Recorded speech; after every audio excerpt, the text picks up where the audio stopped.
Hello and welcome to Context Special. I'm Orkhan Amashov here to ask relevant and pertinent questions in pursuit of eliminating and elucidating answers. Today, history appears to be unfolding before our very eyes. And although nothing in the Middle East or anywhere else or in life itself is ever set in stone, and no guarantee can ensure lasting peace in the Middle East, one cannot help but recognize the sheer immensity of this very moment.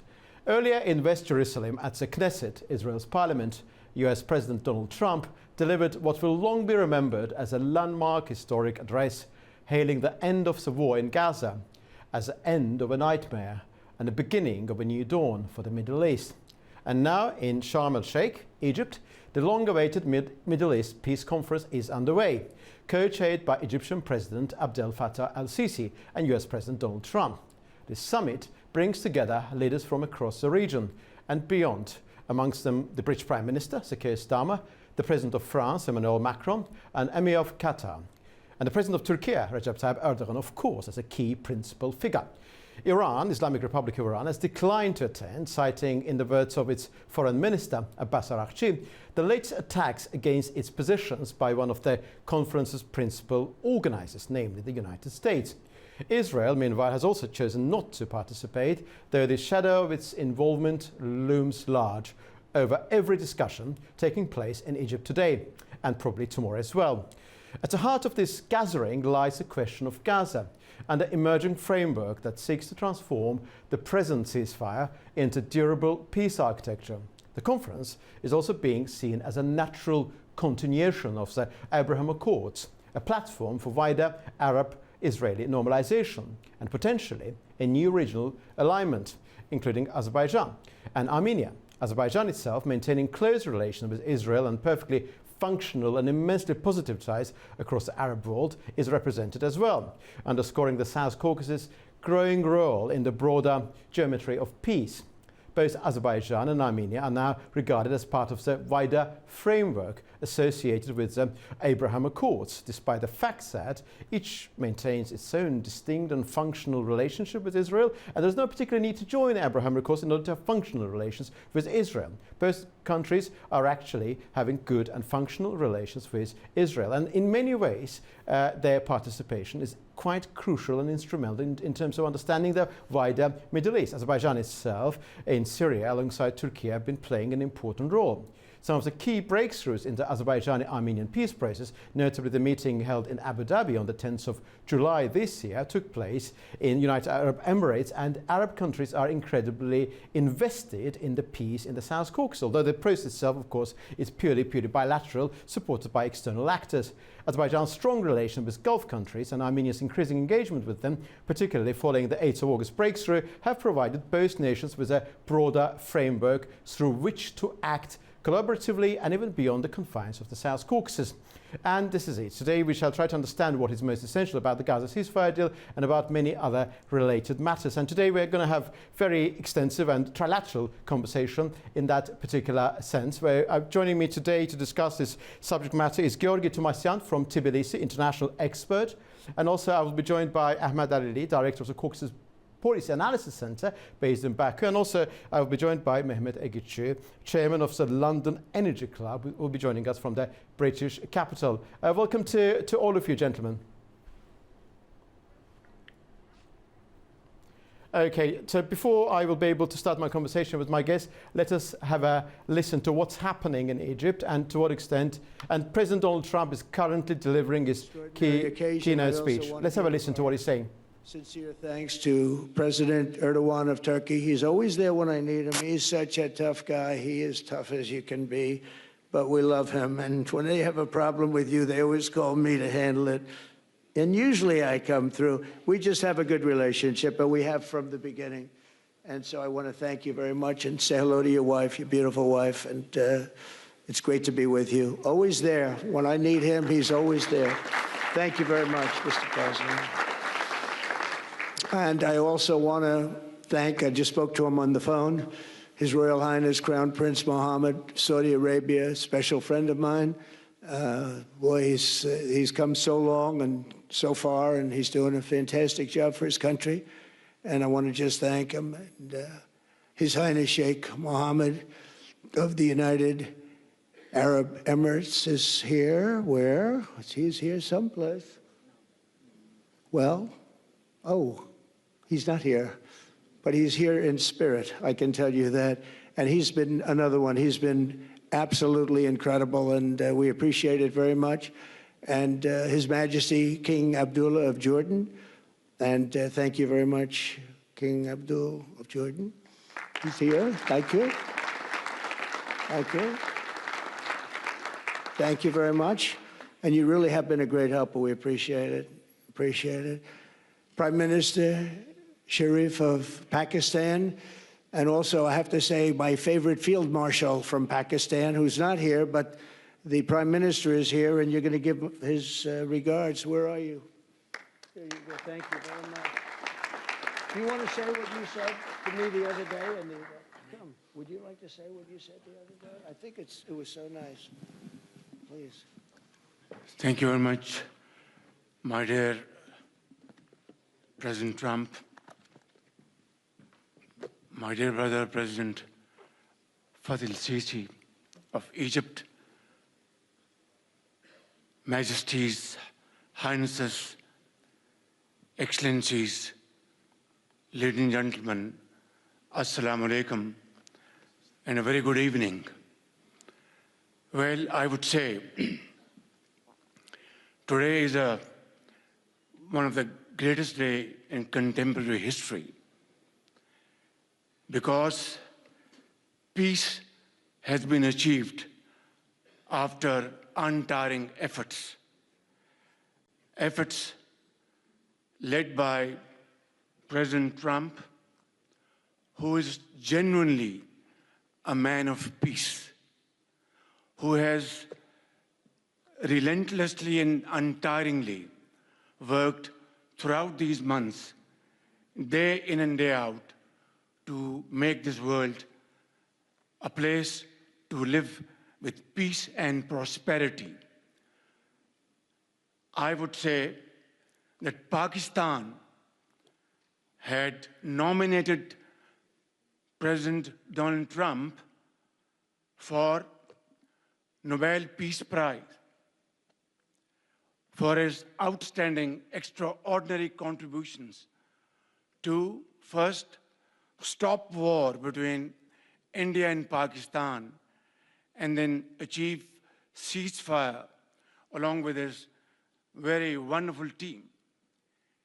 And today, again, I would like to nominate this great president for Nobel Peace Prize, because I genuinely feel that he is the most genuine and most wonderful candidate for Peace Prize, because he has brought not only peace in South Asia, saved millions of people, their lives.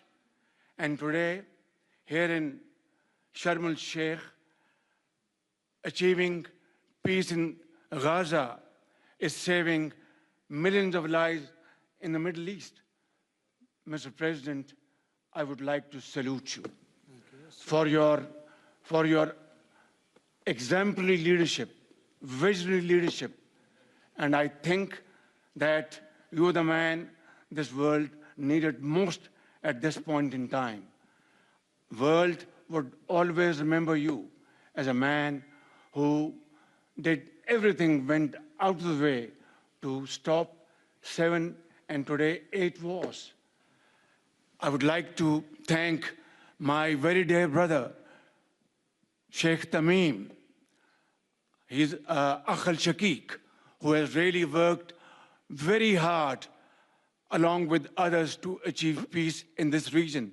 My very dear brother, President Tayyip Erdogan, His Majesty, King Abdullah, and of course, my very dear brother, Mohammed bin Zayed of UAE, and of course, my very dear brother, Crown Prince of Saudi Arabia. And he has also been very, very helpful and contributed very valuably in this wonderful peace process. Ladies and gentlemen, I wouldn't want to take more of your time. Suffice it to say, had it not been for this gentleman, not only, who knows, India and Pakistan are both nuclear powers. Had he not intervened along with his wonderful team, during those 4 days, the war could have escalated to a level. Who would have lived to tell what happened? And similarly, here in this part of the world, in the Middle East, Mr. President, your valuable contribution along with President Sisi, I think history will remember in golden words. I wouldn't say more, except God bless you, God give you long life to serve like this for all time to come. Thank you very much. So beautiful. Thank you very much. Wow. Thank you very much. Very kind. Thank you. Wow, I didn't expect that. Let's go home. There's nothing more I have to say. Goodbye, everybody.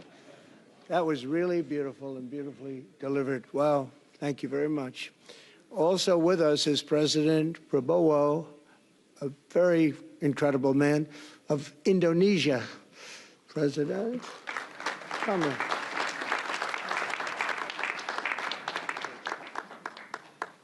Great job. President Abbas of the Palestinian Authority. See, we have them all. We have them all.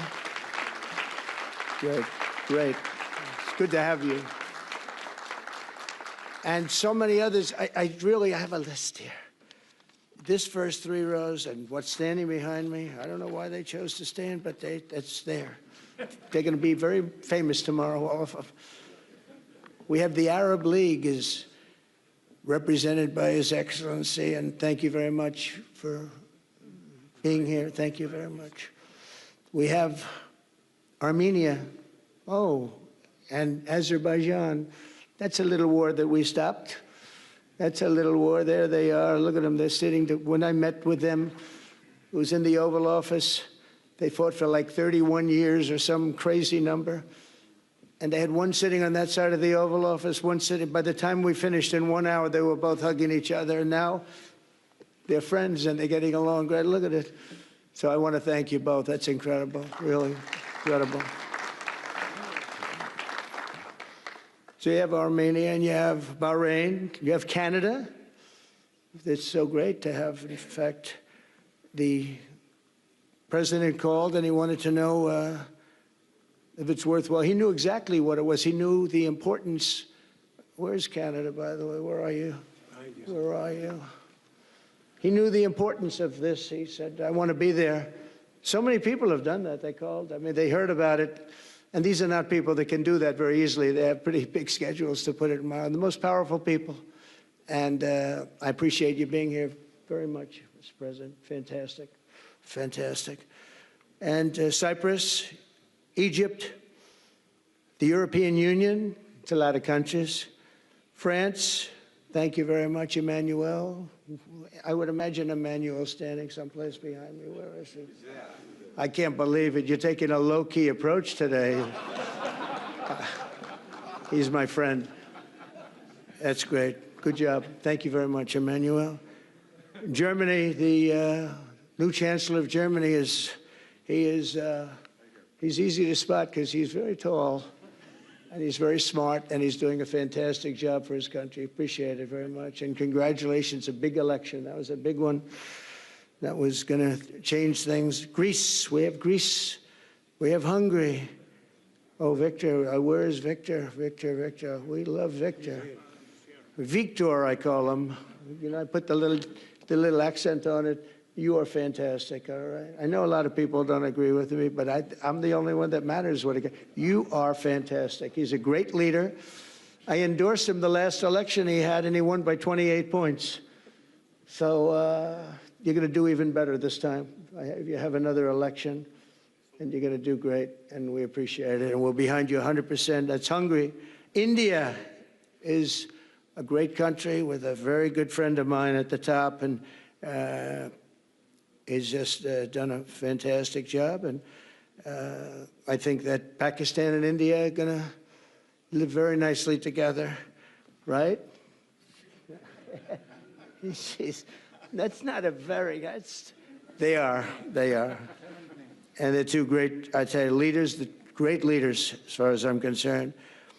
Indonesia, we covered, and I just want to say that that's a big country, a powerful country. It does unbelievably well, and it's great to have you. Iraq, we have Iraq with lots of oil. They have so much oil, they don't know what to do with it. That's a big problem when you have so much, you have no idea what to do with it. So thank you very much thank you very much. Italy, we have a young woman who's, I'm not allowed to say it because usually it's the end of your political career if you say it. She's a beautiful young woman. Now, if you use the word beautiful in the United States about a woman, that's the end of your political career, but I'll take my chances. Where is she? There she is. You don't mind being called beautiful, right? Because you are. Thank you very much for coming. We appreciate it. She wanted to be here, and she's incredible, and they really respect her in Italy. She's a very successful politician. We have Norway. Oh, Norway. Norway. What happened, Norway? What happened? Where's Norway? Where is he? We have Johnny. We're going to the World Cup, I can tell you that. Where's Norway? I don't think he wants to stand. Oh, he's back there. Well, we have Norway.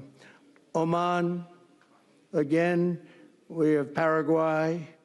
We have really fantastic representative from Saudi Arabia. Thank you very much. I'll tell you what, and this time we'll get you the best seat. He always gets the best seat. He deserves the best seat. But what a great place it is. Spain. Where's Spain? Are you guys working on him with respect to the GDP? We'll get close. We'll get close. But fantastic job you're doing. And UAE, which is great. United Kingdom. Where's United Kingdom? Where's my friend? Where? Come here. Is everything going good? Very good. That's very nice that you're here. These people all came in like 20-minute notice.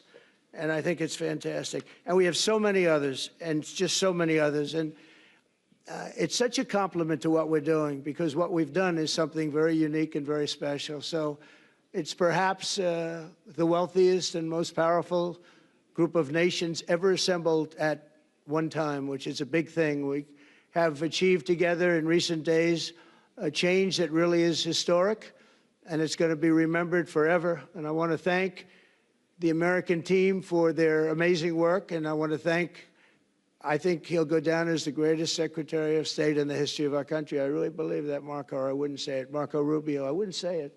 Maybe I would. You're doing a great job. I'll tell you, he's on course to do it. We've done a lot of work in 9 months.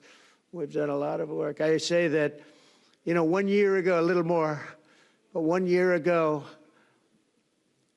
America, the United States of America was was a dead country. The king told me, and I use that, he said, sir, 1 year ago it was a dead country. Today you have the hottest country anywhere in the world, and it is. It's the hottest country. So many investors are here.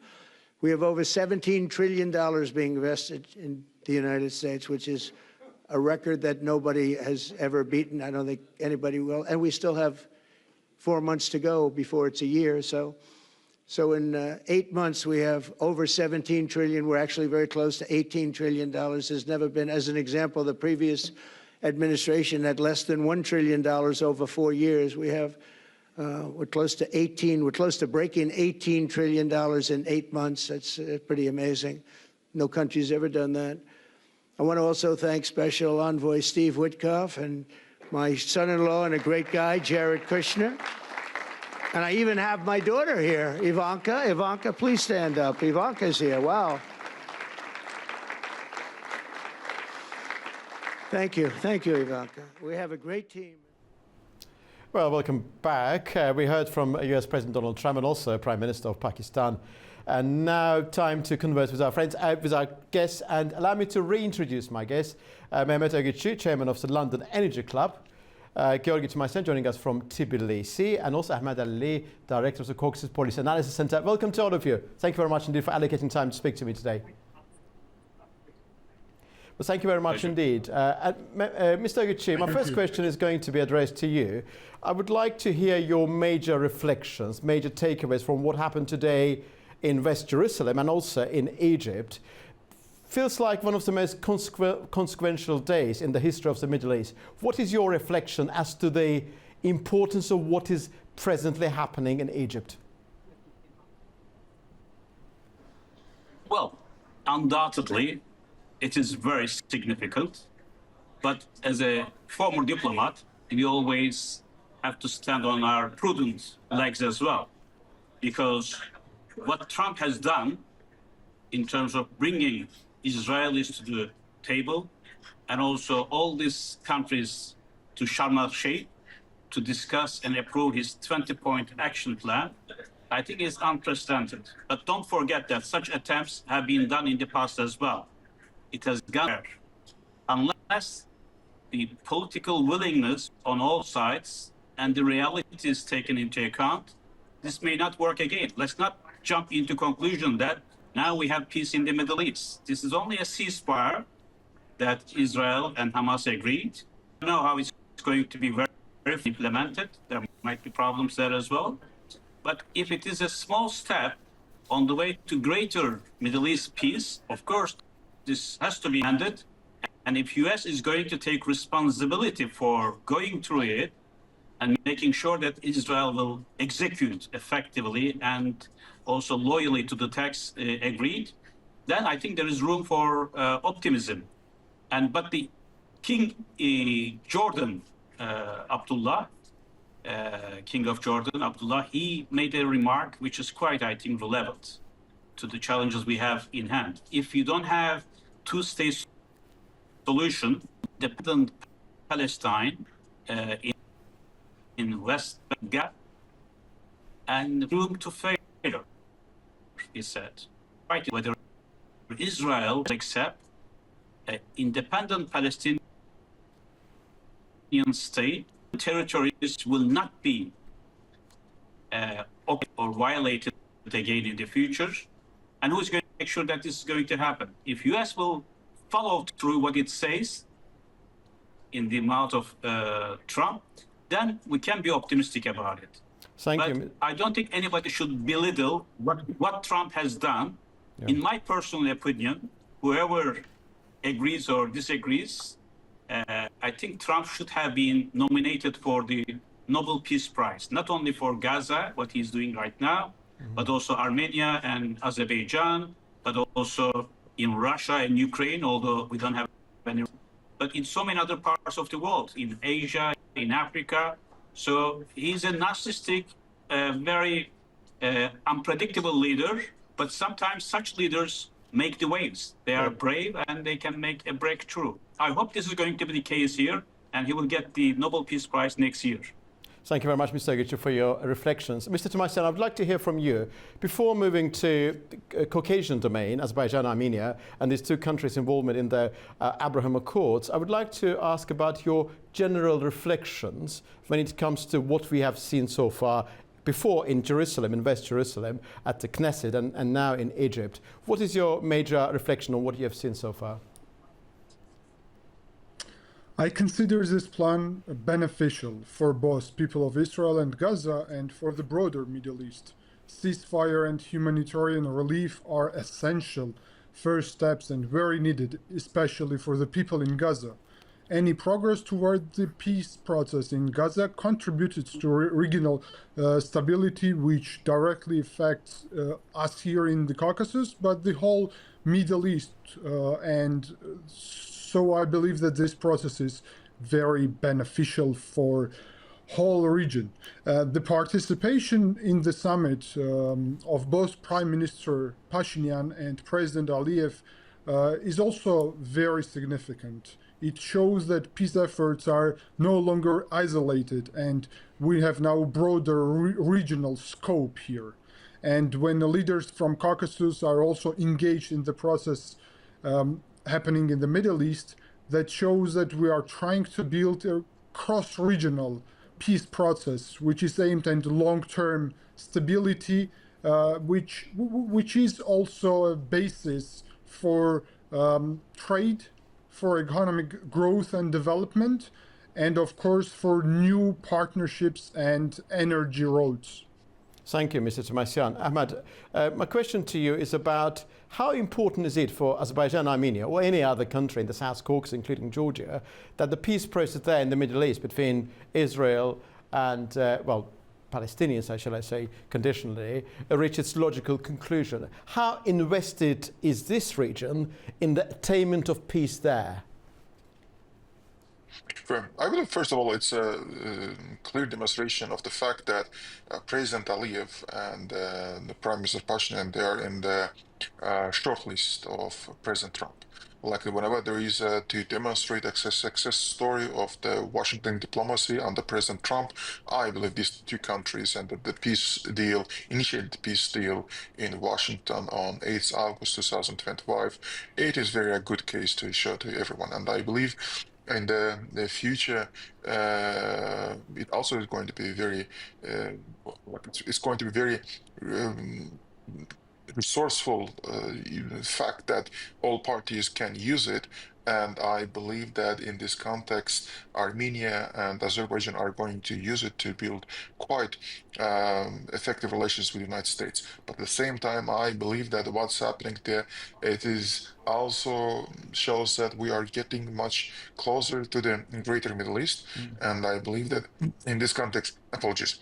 And I believe that in this context, what's happening can also help region to gain more attention from Gulf countries, from the Middle East. There can be more cooperation in this wider region, and of course Azerbaijan's increased presence in Syria, Azerbaijan's role between like the peace builder between Israel and Turkey. All of these factors are part of this picture, and I believe that there are quite many other resources, and in the future South Caucasus countries can use for their own benefit. Well, it's very interesting, Ahmad, and I think that Mr. Tumasyan also will be able to reflect on that. Both President Aliyev and Prime Minister Pashinyan attended the EPC, the summit, latest summit. Both of them were present there, which effectively, I suppose, testifies to the European identity of both nations in the South Caucasus. President Aliyev attended the OTS meeting in Gabala. Naturally, Armenia cannot be part of that because Armenia is not a Turkic nation. But CIS and the Commonwealth of Independent States in Dushanbe, both leaders were present there. And now, actually, the peace summit in Egypt. In a sense, I suppose, probably Mr. Ögütçü will agree with that proposition, that both Azerbaijan and Armenia, attaining this global identity, multidimensional identity, and today's summit is a kind of reflection of that reality. Mr. Ögütçü, this conference, which is still underway, has drawn an extraordinary assembly of global and regional leaders from the US, UK, Turkey. President Erdogan is there. Naturally, Egypt is a host. Qatar is a very important actor.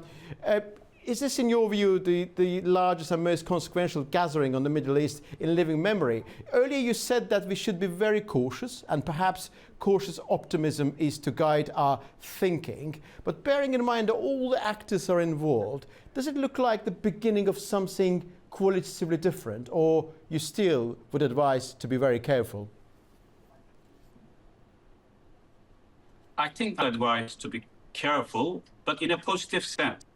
Not glass is half full, not glass is half empty, it's half full actually. This is how you have to see it. And my only concern for Israel might resume the strategy and whether the action plans will be implemented effectively, whether there is going to be two-state solution as more than 150 countries endorsed at the latest UN meeting in New York. And if it doesn't, what will be the consequence? Because we can't rely only on Trump all the time, keeping things under control. And Trump's effectiveness actually is impressive. It's an Azerbaijan issue over Karabakh, decades long, through the Minsk process. And Trump came into the picture. Of course, Azerbaijan and Armenia is as well. but in the picture, such a confidence will be achieved. Now also the corridor, again, under U.S. Management and effectiveness. And with Trump being there, use a deal-making as and stick and carrot wherever it's needed. Things are moving. It didn't work in Russian-Ukraine case, but it has worked probably in Gaza case now. But we have further. If we are too optimistic, things fall unexpectedly. So we have to verify each step and cautiously optimistic. Then if things are in the right direction, and as you said, all the war, Pashinyan, Aliyev, Erdogan, and the British, other Western leaders, Israel is somehow also cornered as well. There's a risk of international isolation, domestically and internationally, honest. Therefore, it's a solution.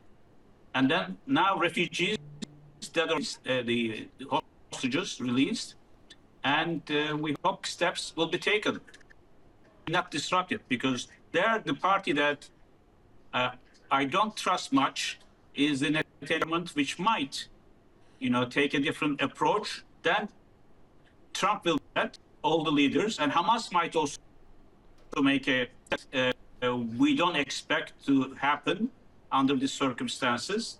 So there are uncertainties, but against all odds, I think we are moving in the right direction. This is a very good day we had at the Knesset, Trump's statements, at Sharm el-Sheikh. I hope the process will continue, and countries like Turkey, Azerbaijan, Armenia, and other nations will play a key role. And Jordan, we shouldn't forget, because Jordan is the country most affected by whatever happens there. Egypt, the host of this meeting, is also directly involved. Then Qatar, recently attacked by Israel and feeling very uneasy by all these efforts towards peace. So there are many issues, concerns, and skepticism that all of the people here among us, we are on the studio, but also leaders in Sharm el-Sheikh, hope for the best. Things will move in the right direction. Thank you, Mr. Ögütçü. Of course, we'll come back to the role played by Turkey, not just in terms of Gaza ceasefire, but also in the wider reshaping of the South Caucasus. Mr. Tumasyan, earlier in my brief chat with Ahmad, I talked about Azerbaijan's multi-dimensional identity, being a Turkic country, European country, Eurasian country, part of the Islamic world. Similar, of course, pattern to a certain extent applies to Armenia. Armenian Prime Minister Nikol Pashinyan is attending the Middle East Peace Summit. It's effectively, as we understand, means that Armenia is also part of the wider Middle East. Do you think it's a good thing? It's a good development? And to what extent do you think this is happening in conjunction with Azerbaijan? The involvement of these two nations in that peace summit somewhat interrelated. Do you discern the self-same moment that many Azerbaijani analysts have been talking about for the past couple of days and weeks?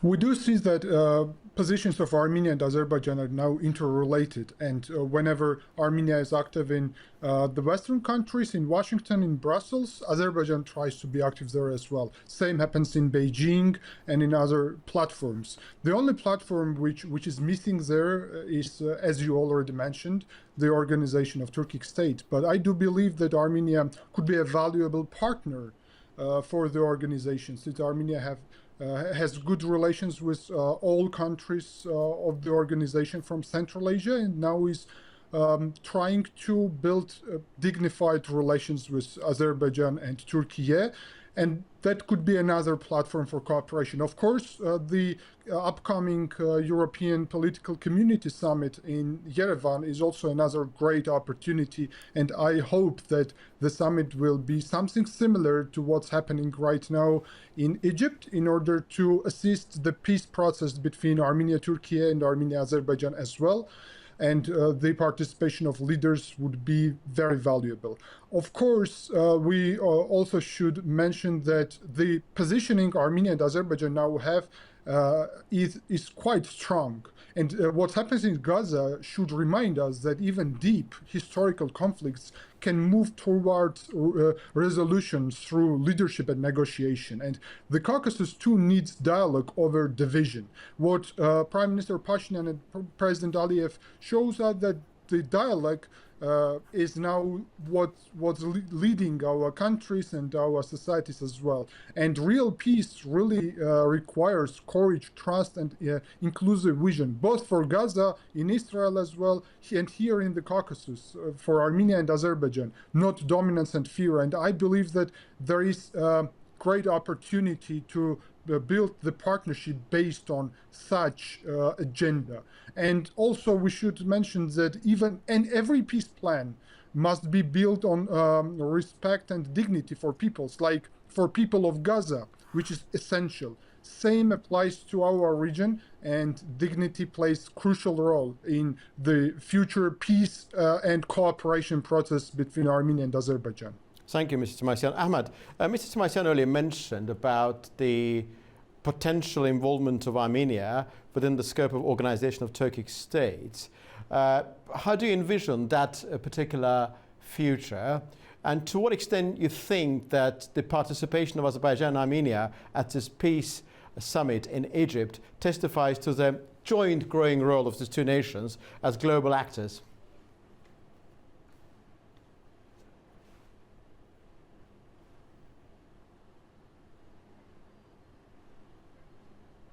Okay. Mehmet Bey, I would like to return to you and ask about Turkey's specific role, because I can't hear what Ahmad Alili is saying at present.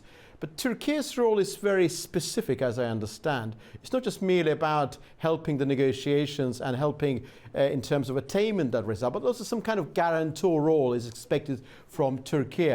What does that guarantor role entail in principle, you think? Okay. In fact, actually, they wanted to exclude Turkey from the negotiations and also getting involved in the process with us and Israel, because Turkey is the most powerful nation to reckon with in the region, as we all know. But Israel wanted Turkey at bay from the very beginning. But after the summit between Erdogan and Trump in Washington, D.C., things have changed. Trump recognized that and they couldn't move fast enough because Turkey has a strong influence on Hamas, which it considered to be not a terrorist group, but liberation fighters. And Israel hated that, rightly so, from their position. However, Erdogan was instrumental in convincing Hamas to agree to the terms set by Trump. Without Turkey, I don't think this could have been done. Also, as you said, Turkey is going to have some role in moving forward the process. Perhaps if there is going to be any peacekeeping force to enforce what has been agreed, troops there, Turkish military is indispensable in reconstructing Gaza. The process towards Israel and US up now, and Turkey's with Qatar, Egypt, Jordan, I think will be equal. Therefore, Turkey plays its role expected superpower to reckon with. It played so between Azerbaijan and Armenia. Now I think both Armenia and Turkey will be having a dignified, as my friend put it, dignified and solid partnership, and supported also by Azerbaijan. And this is going to change the regional dynamics. There again, my only concern is when Iran restores the previous position, because Russia is stuck in Ukraine war, has been seriously undermined by US and Israel attacks. If time comes for them to reinforce their position, whether they could still be a spoiler in the game. And that Turkey also still will be needed in that. And therefore, I think some people in Turkey, Turkish people sentimentally supported the Gaza case for the Palestinians. It was like a national cause. And now this came to a position where peace is taking roots, and I continue. Thank you. To the peace deal or deal will be respected and will further move down. There will be some Hamas leaders coming to Turkey. Thank you, Mr. Ögütçü. I will come back to you at the very end regarding Turkish-Armenian normalization if we have time. I hope we will have time. Ahmad, I wasn't able to hear. There was a technical issue. I'm terribly sorry about it, Ahmad. Would you be able to reply to the question that I posed earlier? Yeah, absolutely. I believe it's a very valid question. Frankly speaking, I myself wanted to comment on that issue, and I believe that the suggestion coming from Mr. Tumasyan is very important. And I believe that those initiative within the Organization of Turkish States to build the OTS Plus, so that to bring in new members, it's very important. And I believe in this context, there is a clear understanding that there are group of countries you should involve in order to make sure that it can use all of this potential. And these countries are, of course, Georgia, Armenia, and Tajikistan, Pakistan, and I would say Afghanistan to some extent. I would say in this context, we can, in some context, see it as a joint collaboration of the Organization of Turkic States and also Guam countries, which has also Ukraine and Moldova there, which means that it's also southern gate to the to Europe. So in this context, yeah, Armenia willing to be part of it. It is quite a major step, and I believe that within those developments that are taking place in that organization in the future, we can welcome all of these organizations in with this new format organization, Turkic States Plus.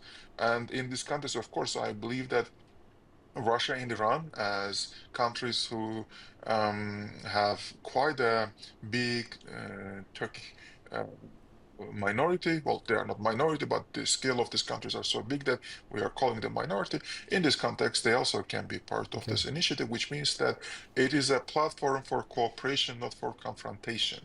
Thank you, Ahmad. It's very positive development that Armenia and Azerbaijan reached a certain degree of this peaceful developments that they can be part of the joint organizations. Thank you, Ahmad. Thank you. I'm very grateful to all of you. But my last question to Mr. Tumasyan, if I may, literally we've got a couple of seconds, really 45 seconds. Very briefly, you've talked about potential Armenian participation within the OTS and about Turkish-Armenian normalization.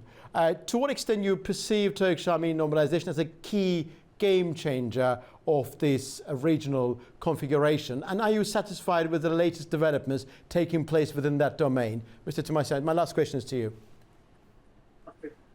That's very important, and there is really need to have a crucial and major steps in direction of Armenia-Turkey normalization, and opening border is the upcoming major milestone in that direction. Of course, it should be supported by Azerbaijan, as well as Armenia-Azerbaijan normalization should be supported by Turkey, because the process is mutually beneficial for all sides, I believe. When I spoke about the cooperation with the Organization of Turkic State, well, I'm not speaking about any format, but about the fact that there is Organization of Turkic State, and Armenia, as a sovereign country here, is also be able and wants, as I see, to be beneficial partner and to have mutual beneficial agenda with all members of Organization Turkic States, as well as to the organization itself. So there is huge possibility in that direction, and normalization with Turkey and Azerbaijan is a key basis in order to start really a great road to wider OTC and Armenia cooperation. Yeah, naturally. You're talking about a relationship between Armenia as a sovereign country with an international organization called OTS, and you said that prospects are there. Yes. Thank you very much indeed. I'm most grateful to you, Mr. Ögütçü, Mr. Tumasyan, and Ahmad Alili. Very grateful to you for this very interesting conversation. I have a couple of questions to ask, but I'm afraid time is very limited. I need to take the time exigency into account. Thank you very much indeed for your time. So grateful to all of you. Thank you. Thank you. Well, today's history is being made before our very eyes. And earlier in West Jerusalem, President Donald Trump delivered his historic landmark speech where he said that this could be described as a beginning of a new dawn in the history of the Middle East for all countries, not just for Israel, but also for Arab countries. Of course, the active involvement of Turkey, Qatar, Egypt, and also the indirect involvement of some other countries also have been acknowledged and taken into account. Our focus today has been largely on the Azerbaijan and Armenia and their involvement within the Abraham Accords. Well, it looks like that quite a lot will happen, and we'll be here to observe and analyse. You've been watching Context, and see you very soon indeed.